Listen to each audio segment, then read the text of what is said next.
अस्सलाम वालेकुम स्टूडेंट्स। आज हम कर रहे हैं क्लास 10th की इंग्लिश बुक के चैप्टर नंबर 1 का पैराग्राफ नंबर 8 जो इस यूनिट का लास्ट पैराग्राफ है। तो आइए इसकी ट्रांसलेशन स्टार्ट करते हैं।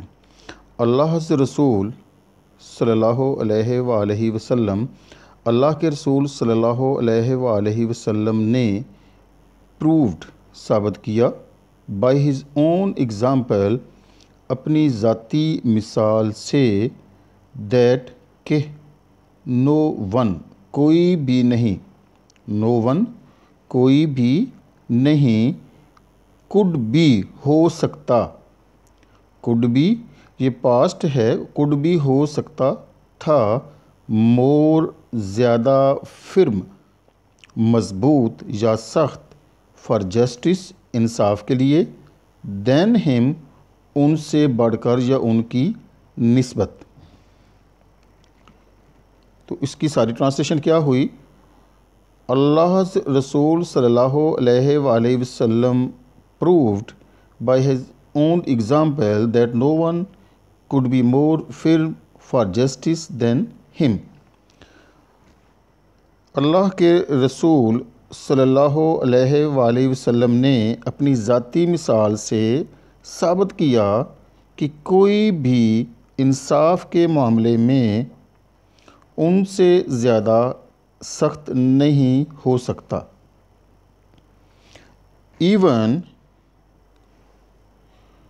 इफ़ इट वाज़ अगेंस्ट, हत्ता के इफ़ अगर, इट वाज़ ये था, अगेंस्ट खिलाफ, हिज ओन इंटरेस्ट उसकी अपनी ज़ात के या अपने मफाद के, इंटरेस्ट मफाद, और द इंटरेस्ट या मफाद के ख़िलाफ़ था, ऑफ दोज उन लोगों के, हुवर जो थे, नियर एंड डियर, अजीज़ो अकारब, नियर मनी करीब एंड डियर मनी प्यारा। तो इसका तर्जमा क्या बनता है? अजीज़ो अकारब टू हिम, उसके। अब इस सारे पैराग्राफ की ट्रांसलेशन कैसे बनेगी, आइए इसको दोबारा रीड कर लेते हैं। पहले अल्लाह रसूल सल्लल्लाहु अलैहि वसल्लम proved by his own example that no one could be more firm for justice than him, even if it was against his own interest और the interest of those who were near and dear to him.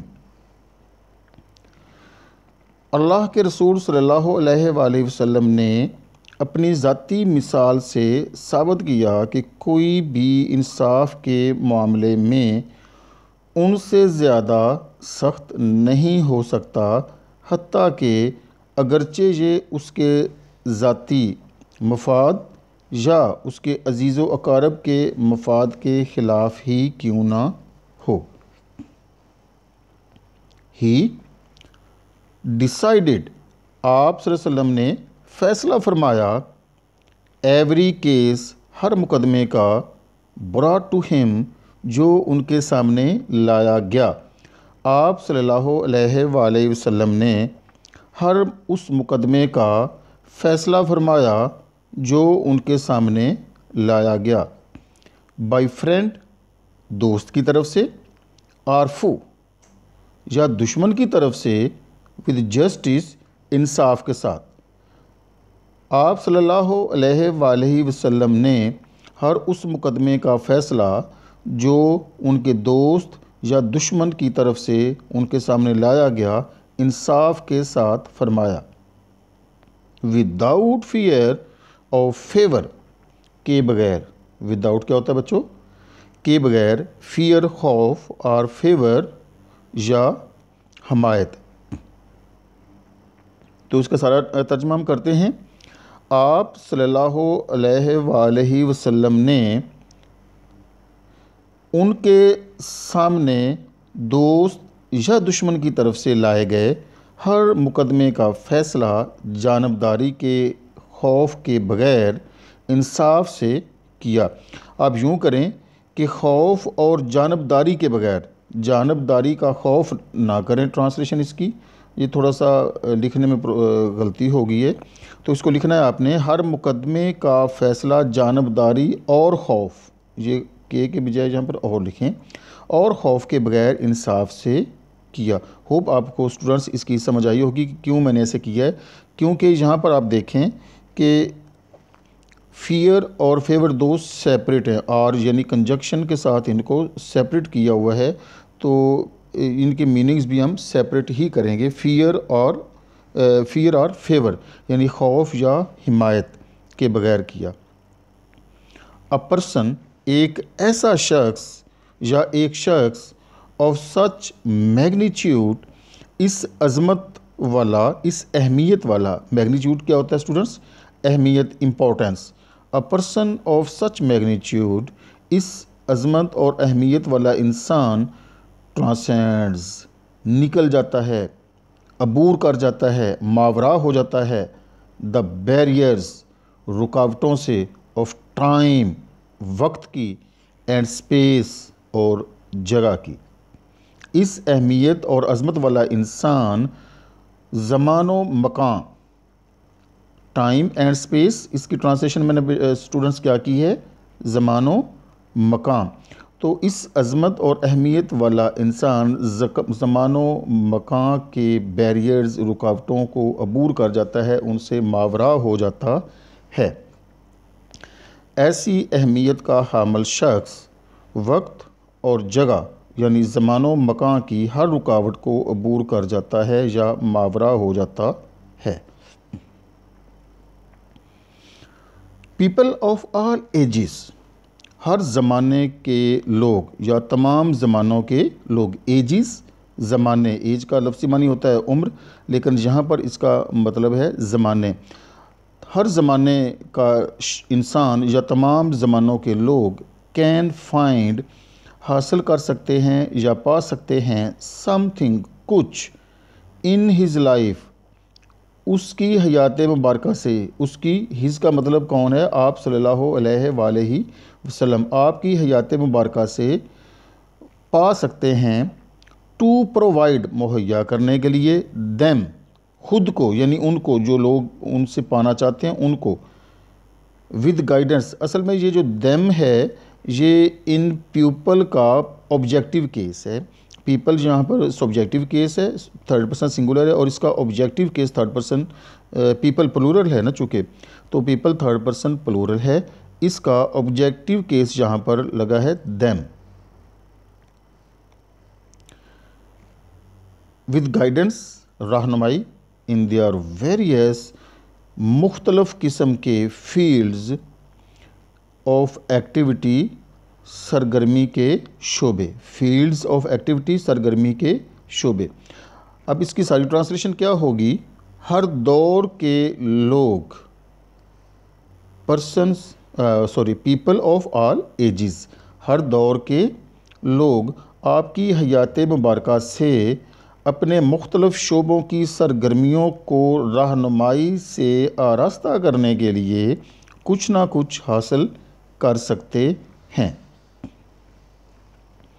The Holi Quran, Quran पाक, clearly mentions, वाज़े तौर पर mention करता है, बताता है, this aspect of his life, उनकी ज़िंदगी के इस पहलू को मेंशन करता है, वाज़े करता है, बताता है।